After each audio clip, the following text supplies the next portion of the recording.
Hello and welcome back to another episode. Today I'm going to be filming here in the living room because of this guy. Morty is not doing well this morning. Unfortunately, our neighbour has a dog who's quite young, and whenever he goes out to work, she cries and barks and yelps and whines.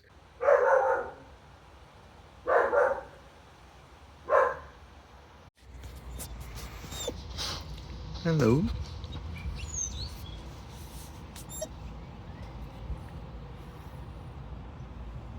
Hello, you okay? Oh, hello. That's okay. And at the very least, Morty finds it confusing. At worst, sometimes it's downright distressing. So today I'm going to be filming here, and I want to show you a funky little box set that I finally got my hands on.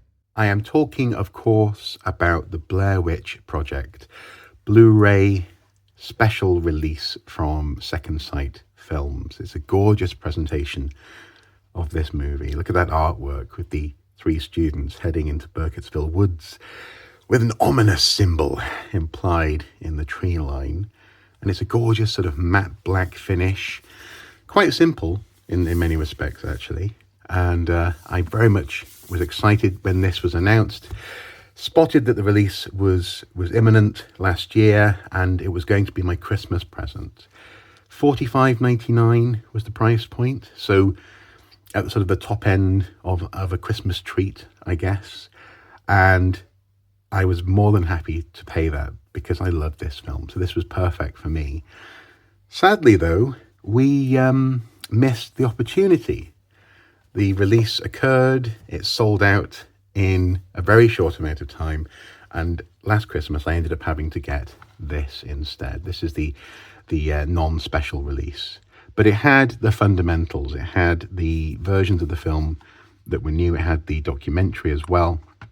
In this instance, you have a new Second Sight Films restoration of the theatrical and festival cuts from the High 8 videotapes and 16mm film elements, supervised and approved by producers and directors.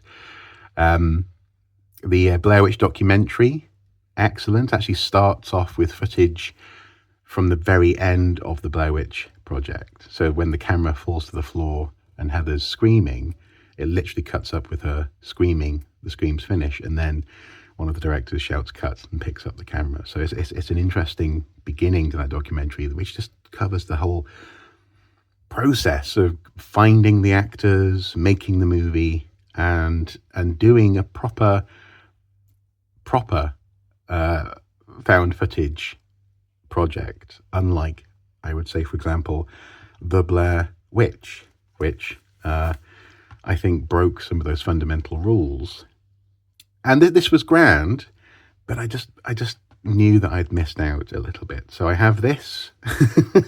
I'm probably going to give it to a friend. But earlier this year, I simply had to get this. No longer $45.99. It was now being sold for £120 on eBay. And I did a Klarna. I paid it off over the course of a few months. And I'm okay with that. I'm pleased with this because I just couldn't. I couldn't just have the standard edition. Not least because this version had something which has always fascinated me, and that is Heather's journal, or at least a reproduction of Heather's journal. Now, I'll come back to that in a second.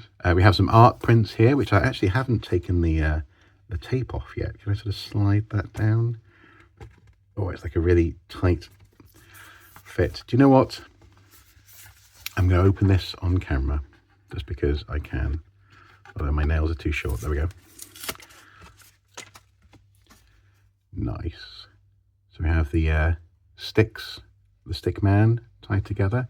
Oh, Josh's tooth there as well. Grim. We have, again, I really like this image. It's a beautiful picture. And then simple. Essentially the original poster and DVD cover, I think, as on cardstock as a piece of art. So that's quite nice, quite nice. We have additional material in the form of a book. This is a book which I seem to recall, let's see, Blair Witch Project, cast and crew, real life horror. Real life is a horror movie, yeah. Heather Donahue and the Imperfect Woman, Paranoia. Okay, so like a series of essays and reflections on the film and the impact of the movie. Nice. The Blair Witch Project and horror's tradition of realism. So yeah, this is actually quite a nice presentation as well. It smells lovely. It's got that beautiful new book smell. And it's a nice quality hardback as well. So again, worth it for me at least. Whereas the discs in the standard box set are just presented as they are in most Blu-rays.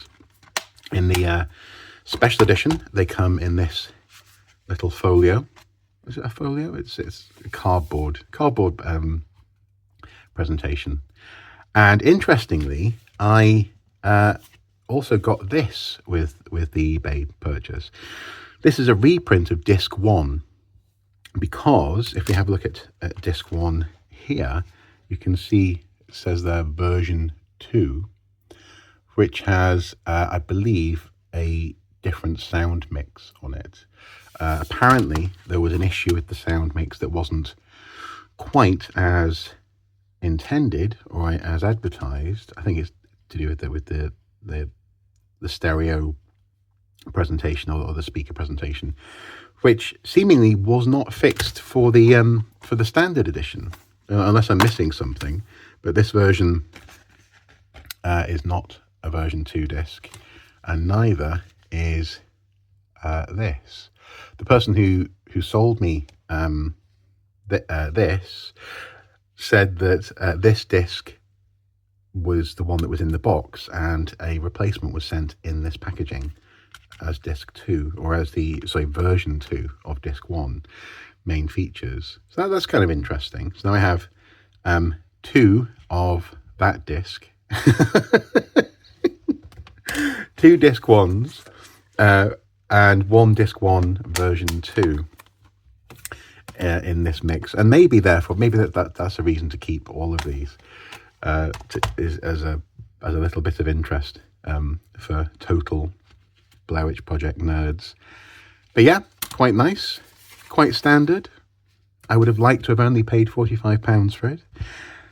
And then this Heather's Journal, I was very excited by, because you see, all those years ago when the Blair Witch Project was released, I got my hands on this, the Blair Witch Project, a dossier, and it was presented as though the filmmakers themselves, that is to say Haxan Films, had put together this dossier to help with their ongoing investigations. These guys, who are all in the documentary, the making of, this guy in particular is fantastic, really, also quite funny.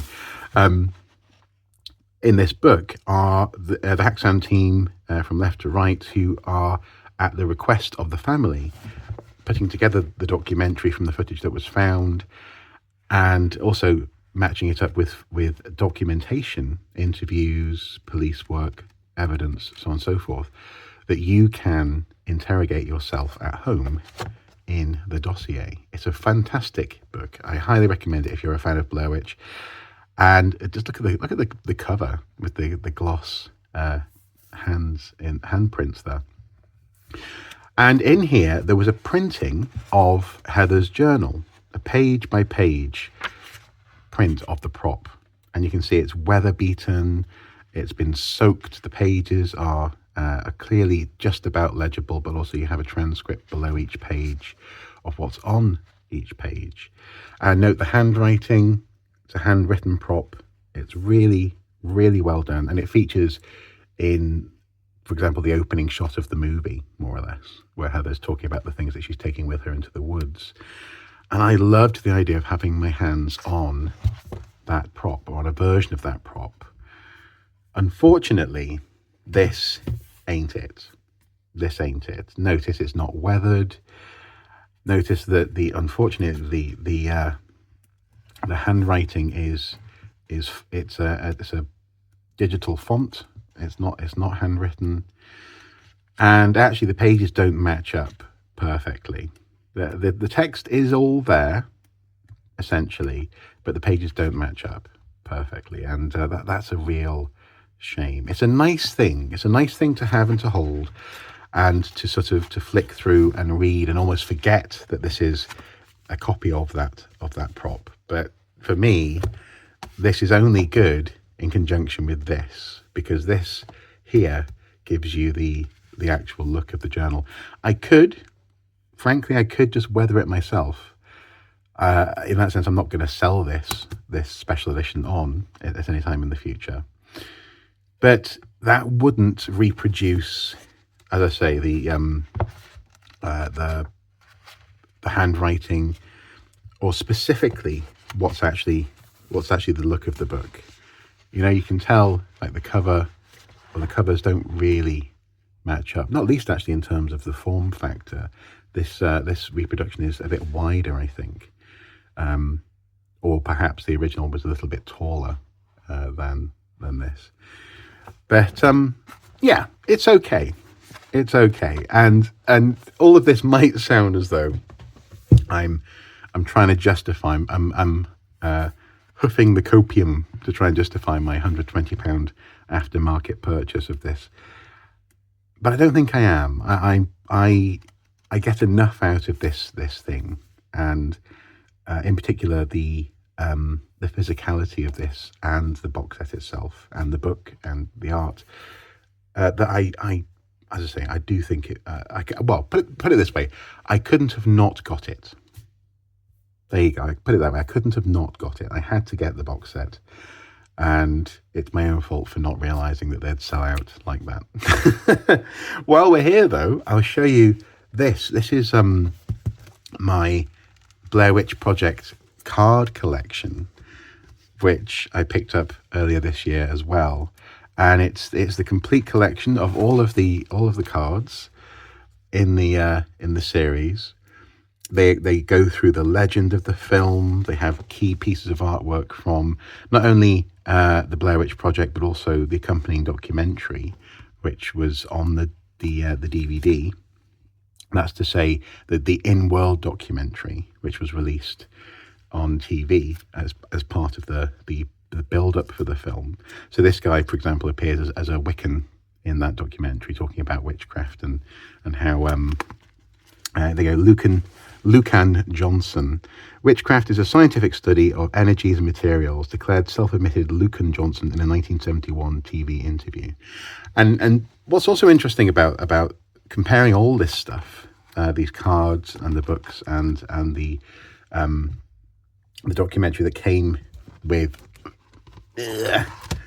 the Second Sight Films version, is that the Blair Witch documentary highlights the way in which they were going to use footage from, for example, experts in their fields, in the same way that a TV documentary would. Sort of almost analysing footage after the fact, having specialist witnesses come in and interrogate aspects of the narrative. You get little bits of Heather's journal actually on these cards. That's quite cool. But actually, the footage that they were getting, according to the making of, was so good. The footage that these guys were producing out in the woods was so good. Oh, there's Heather's nose, classic. That they decided to go a different route, and and decided to make it essentially as a compiling of that footage, as opposed to a TV crew or like a mystery science theatre attempting to investigate the case of the missing film crew. That's the value for me of having the card collection, having the not special edition, having the special edition. That's the value of all of this for me. Having the dossier as well is that I can just bask a little bit in this found footage world that these guys created out in the woods and enjoy it, because I really do. What a wonderful box set. I have loved the Blair Witch Project ever since I first heard about it in high school. I've talked about this at length in another video, which I'll link below and also at the end of this video. And this box set only adds to that love for this film, because yes, it specifically breaks the spell in many respects. It shows you how the film was made. It gives you alternate takes and alternate reality in some respects.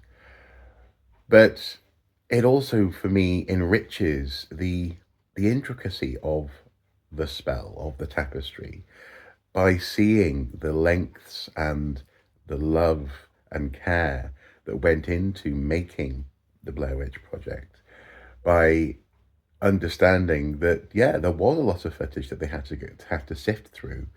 And in that respect, it's true to the conceit. Yeah, these filmmakers were hired to go through the footage that was found. And therefore, of course, there's extra bits to be uncovered. And of course, the restoration of the picture is gorgeous on screen. It's a beautiful experience if you're a fan of the film. The extras could be a little bit better, as I say. I'm slightly disappointed by Heather's journal, unfortunately, but it's a fantastic thing to have, and I'm chuffed. It also gets me in the mood to decorate for Halloween, so I think this evening I'll be certainly decorating the office back there, if not the rest of the house, by the end of the weekend. Until next time, do take care. Bye-bye.